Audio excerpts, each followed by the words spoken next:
everybody, and welcome back to a brand new Sims 4 video. And as you can probably tell by today's title, we're doing another build video. We're actually doing basically the other half of the house that we did in the last build video. So obviously it was a random house generator and it said to do a duplex, or is it a duplex? I think I had this debate last time about how to say it.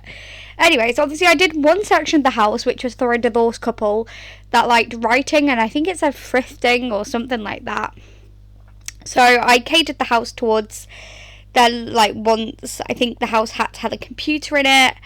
There was something else. Oh, they didn't like foundations. That's why this whole entire duplex is not on a foundation, because if I'm being honest, I think I would have liked to have added one, because I feel like stairs would have looked pretty cute, to be honest, out the front. Anyway, doesn't really matter in the grand scheme of it, does it really? Anyway, so I thought for today I'm actually going to do the second half of the build. I think I called it a Sunnyside duplex, and I kind of made it for I guess a family. So I gave them 2 kid beds. Well, there's like a second bedroom and it's got 2 like kid beds in there.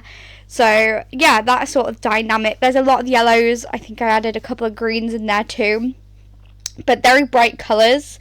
I even added like a dog bed and stuff in this one, so kind of assumed they'd have a little dog or something. And all of that jazz. I just found it really, really cute to do. In my head, I kind of imagined that the couple were into like knitting and like music. I don't really know what sort of professions they would have done. Maybe the dad would have been like a musician, and the mum, I'm not really sure. I hadn't really thought that far ahead. But you know, either way, that's what I kind of had in mind for this family. Created a little backstory for them in my head. I just could imagine that, unlike their neighbours, who are kind of, I pictured the neighbours to be a bit more gloomy. You know, they're going through a divorce. You know, it's not great. That they only had one child, so I'd imagine for the only child it would be really hard. And then on the other side of things, like the contrasting side of things, with this family, it's kind of like your stereo sort of typical quote unquote perfect family sort of thing was what I had in mind. So very much like light and dark, I guess. But yeah, I mean, I did try and make it as symmetrical as possible, because in my head the same landlord would have owned both of these houses, and that's like how it would have worked. So I did try and make it like as symmetrical, and even like some of the like items I tried to make very similar, but then at the same time I did also kind of change the layout a little bit, and also like made a few changes here and there. So yeah, I will say I did forget for a really long time. I like fully completed the downstairs and was like, oh wait, I forgot to add stairs. I literally forgot to add stairs for ages, which I thought was kind of funny actually. But yeah, I also obviously did the little garden space as well outside. I think I put in a lot of like kid stuff. I think I put in a swing and stuff like that.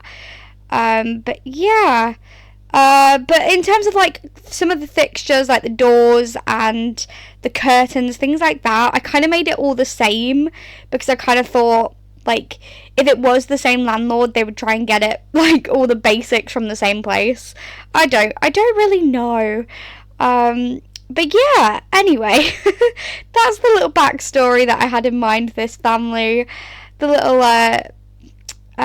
kind of idea I had. Oh, I had to get rid of the arch as well, because I realised that the arch wasn't working. So I had to go for, like, basically the smallest arch that we had, which obviously was very unlike the previous household, but that's okay. So sometimes you just gotta work with the builds, even though it's like, it's weird, isn't it? Because even though it's like the same amount of space, it feels like different. I don't know. Like I said, I did try and keep some of the same layouts the same. Like the bathroom looks pretty similar and stuff like that.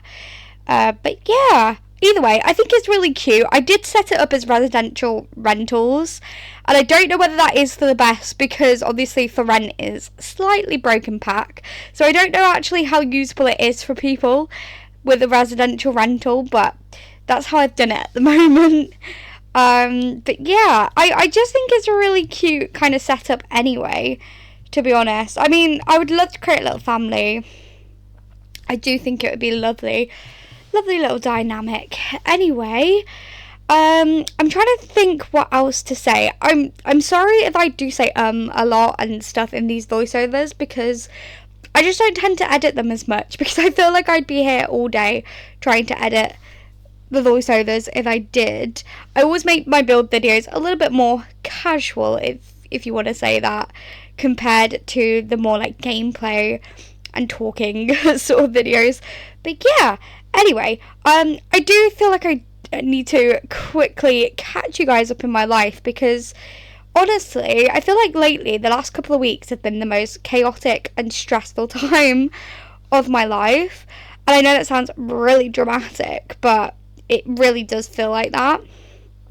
Anyway, I did speak about, I think in the last week's video, that I did end up getting a part-time job, which is really exciting, because honestly, the market in my hometown for jobs right now is pretty bleak. So yeah, I felt very grateful for it. But then I have also been accepted and kind of matched in a graduate scheme, which potentially will start, well, it'll start in September, but I'll have training before it.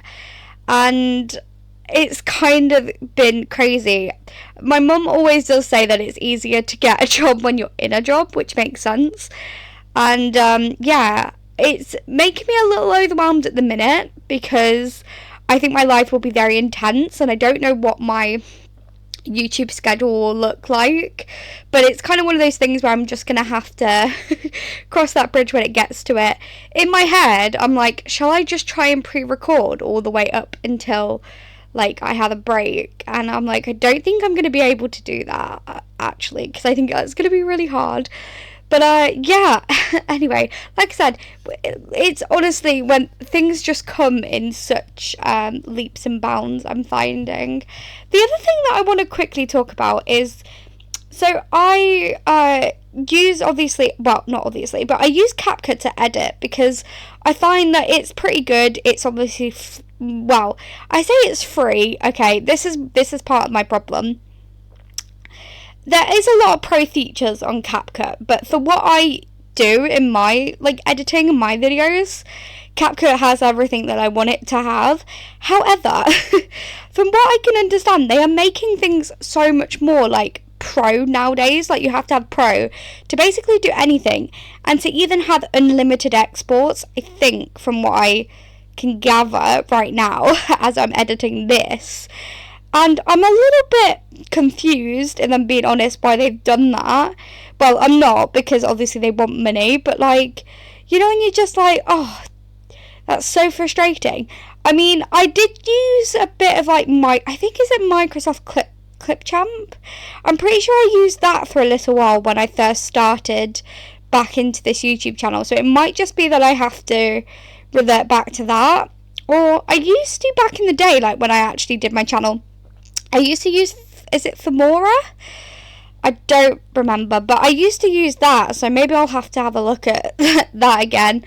I don't know.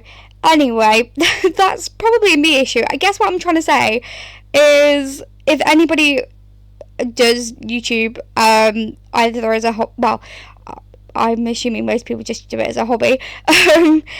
What are you guys using to edit nowadays that is either like affordable, or like, yeah, I'd rather not pay for something if I can help it, obviously.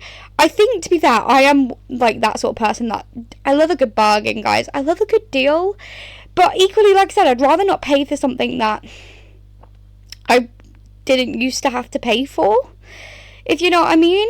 And I do find it funny, because obviously I'm sat here discussing it, and I'm assuming CapCut's done this to try and persuade people to download Pro or get Pro, but instead I'm literally sat here being like, guys, is there another software? Because it is really frustrating. Anyway, I hate when corporations do this. It's giving EA, it's giving capitalism, but it is so annoying. Yeah. So that's my little rant for today. if anyone has any recommendations. Like I said, I did used to use the Microsoft one, even though they do also have like some pro things. I believe for what I wanted, actually no, I don't know if Clipchamp had voiceovers. That might have been one of the reasons I swapped to CapCut. I'm gonna have to go back and have a look before I fully make the move, but yeah, it's so frustrating, particularly because I've kind of gotten used to CapCut now. Like, I don't know, it's all good. And yeah, it is rather annoying as well, because I think you're allowed like two exports every week, but I obviously upload I try to upload 3 times a week on this YouTube channel. And then I also do have a second YouTube channel, which I'm taking a bit of a break from, but if I was to restart that, then I'd be trying to do like 4 videos in a week, and so the only way I could do that is by getting Pro, and that's annoying. I don't want to have to pay. The thing was, right, if it was like a £5 a month, okay, or like, yeah, okay, let's just say £5 a month, I would probably consider it, right? It's the same price as Disney. It's so I enjoy it. It feels like not too bad of an expense. It's £21.99, I think, a month, or you could pay £200 yearly. That's an insane number to me. Maybe I'm just like cheap. That's an insane number though to me. Although we all know I have a problem with £5 kits, so maybe I'm the problem. I hate when corporations do this. It's ridiculous nowadays. The cost of everything, I mean, it's just so expensive. I'm sure you don't need to listen to me ranting to you about cost of living nowadays, because I think everyone else does it for us. And I do try and keep these videos a bit positive. And yeah, sorry, I apologise, but it's like it's the real world, isn't it? It's real life. So yeah, there you go. That's my life update right now. Is I don't know what I'm doing in life, and also CapCut is annoying. So that's great. But yeah, I'm trying to think if anything else has happened in my week. Like I said, I started work this week, which has gone pretty well, I would say. It's fairly chill, but I've got a shift on Saturday, and I am kind of fearing that. I think it will be very busy, which I used to like it. To be fair, busy like days are either the best or the worst at work, right? Because they're great in the sense of time goes so quickly, and obviously your brain is so occupied that it's all good. But they're the worst in the sense of you're done, but you feel shattered because you're just exhausted. But yeah, I am kind of nervous but kind of excited. I'm also, to be honest, my friend is having a little house party as well, because she turned 22 yesterday. Well, yesterday when I'm filming this voiceover. So she's having a little party, so I'm gonna go to that for a bit and have a little celebration with her, which will be really nice. I've said this before, I'm not really like a going out sort of person. I never have. Like, I feel like I had a pretty atypical time of university, because I just never really been a going out person. I've always been very chill, and I still am, to be fair. So yeah, anyway, so that's exciting. Other than that, not really got much plans, I'm not gonna lie to you all. I definitely have a bit of stuff to work out and sort out in my life right now, but I'm kind of just taking one day at a time at the moment, because it's just, like I said, it's all feeling a bit chaotic all of a sudden, so I just need to hone it back a bit. Hone it back, is that the word? Scale it back a bit. Anyway, if you guys have any recommendations, if you've made it this far into this video, if you have any recommendations for videos that you want to see on my channel, or anything like that, like, to be honest, I've got a few ideas at the moment, but it's whether or not I get time to do it all. I am still thinking about that. I might have to scale it back to 2 videos a week, which I kind of already spoke about last week. But I think if I do that, I would probably just or maybe not get rid of, but just maybe not do as many build videos as often and try and focus more on gameplay and commentary, because I think that's what people enjoy the most. But yeah, do let me know, because content is always really hard sometimes. It's hard to not make it get stale and all of that sort of thing. So yeah, I mean, to be honest, I feel like I tend to come up with ideas and all the rest of it. I know that little Simsy has a new legacy challenge, which I haven't actually watched any videos. I've been meaning to watch videos, but I just haven't been. So I guess I could try that, but I don't think that, I don't know. I'm currently trying to do the Super Sim challenge, and I don't want to start too many things all at the same time. But yeah, anyway, I'm also sorry if the audio in this video feels really crisp and maybe a bit too close. I'm kind of filming this actually more so in bed versus my desk, which means I'm just holding my mic. So I'm hoping it has been pretty stable. Otherwise, well, I guess that's just a fail on my part. But anyway, I think we're coming near the end of this video. So if you have enjoyed, please feel free to leave a like. Go and subscribe if you haven't already. Go leave a lovely comment. I do love reading them all, and I do try and reply back. And anyway, I hope you enjoy the rest of your days wherever you are in the world currently. And I will catch you all in the next video. Bye everyone.